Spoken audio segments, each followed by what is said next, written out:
Otep à tous, bien-aimés frères et sœurs. Le président algérien, M. Tebboune, vient d'être réélu. Avec quel score? Ah ouais, ça c'est le score. Ça c'est la spécialité des grands dictateurs. Hein? C'est-à-dire que les voyous, les bandits, 95% de voix. Bon, il était seul. Hein. Bon, lui encore, il a fait moins parce que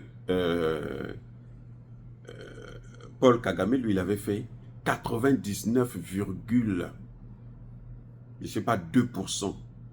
Donc, en fait, Kagame n'avait pas... C'est-à-dire que tous les Rwandais sont satisfaits de lui. C'est comme Tebboune. C'est que tout le monde est satisfait de lui, quoi. Il est trop bon. Mais il aurait pu prendre 100% de voix, ce serait nettement mieux, hein, parce que pourquoi vous allez faire des choses à moitié? Allez-y jusqu'au bout, 100%. Monsieur Tebboune, la prochaine fois, il faut faire 100%.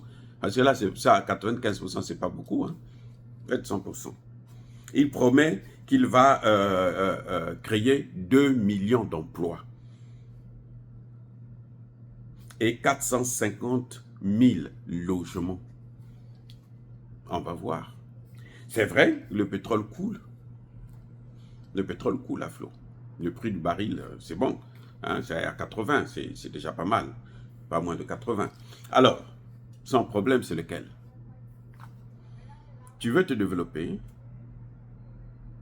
On ne se développe pas quand on est entouré par des ennemis.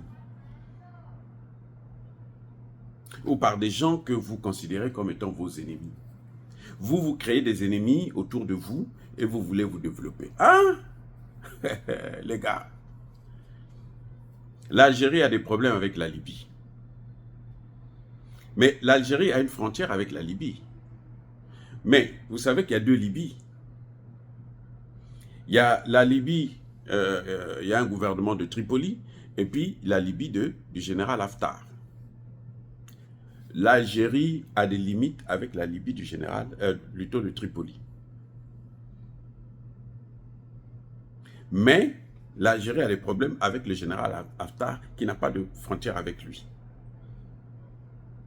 La Libye a des problèmes avec le Maroc concernant le Sahara occidental. Les Occidentaux américains et français soutiennent le Maroc. Bon, nous, ça ne nous regarde pas, on s'en fiche éperdument. La Libye a des problèmes avec son complice, son comploteur dans la destruction de l'Afrique, du Sahel, la France. La Libye a des problèmes avec le Mali, qu'il a toujours sauvé, qui a toujours été à son chevet pour lui donner l'eau à boire. La Libye veut détruire le Mali. Donc, ne soyez pas surpris, et plutôt que l'Algérie veut détruire le Mali, ne soyez pas surpris que l'Algérie puisse tomber encore si bas. L'Afrique, là, on ne joue pas trop avec l'Afrique. Les Occidentaux l'ont fait. Ça a duré longtemps. Vous allez dire, mais votre dieu des Kémites, là, il est où? Oui, ça a duré longtemps, c'est vrai. Où en sommes-nous aujourd'hui avec ces Occidentaux? Ils ne sont pas en guerre contre l'Afrique, ils sont en guerre contre Poutine. Poutine les a neutralisés. Ils sont en guerre contre la Chine. La Chine attend de leur donner des chaos. Donc, Tebboune, malgré son élection, 95% de voix, nous on s'en fiche éperdument. S'il continue à emmerder les pays du Sahel, vous allez voir qu'il va perdre ça. Mais alors d'une manière incroyable, il va chuter. C'est une évidence. Les Africains maintenant ne veulent plus de ça. Quiconque se met sur leur chemin les trouvera. Et oui, ils les trouveront plutôt. Ça c'est clair. Donc Tebboune, il n'a qu'à organiser ses élections là-bas, bidon, ça on s'en fout. Mais qu'il laisse Tenzawaten tranquille. Qu'il laisse le nord de Mali tranquille.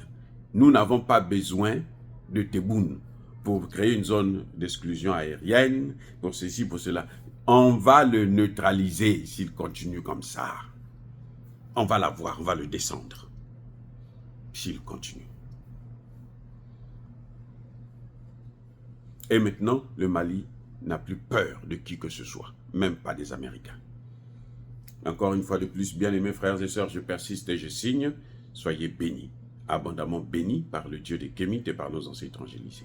Mais que tous ceux qui persécutent le continent africain, le pillent et le déstabilisent, qu'ils soient noirs, blancs, chinois, arabes, juifs, indiens, ou qui qu'ils soient punis, maudits, foudroyés, neutralisés, écrasés, effacés par le Dieu des Kémites et par nos ancêtres angélisés.